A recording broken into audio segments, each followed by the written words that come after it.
อัปเดตครับลูกไก่เจี๊ยบสายตัวนี้เป็นสายจอร์นวิทนะครับจอร์นวิท2 ตัว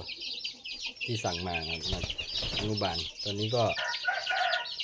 อายุก็เข้าเดือนละ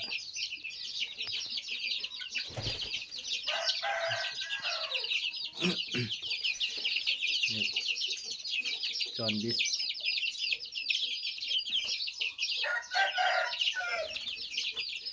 รูปร่างดี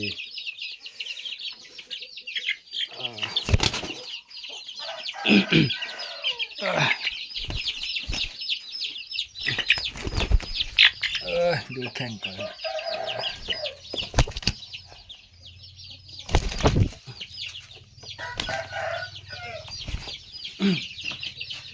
อันนี้จะเป็นเจ้าทันใจนะครับตัวนี้ตัวแดงๆจะเป็นทันใจ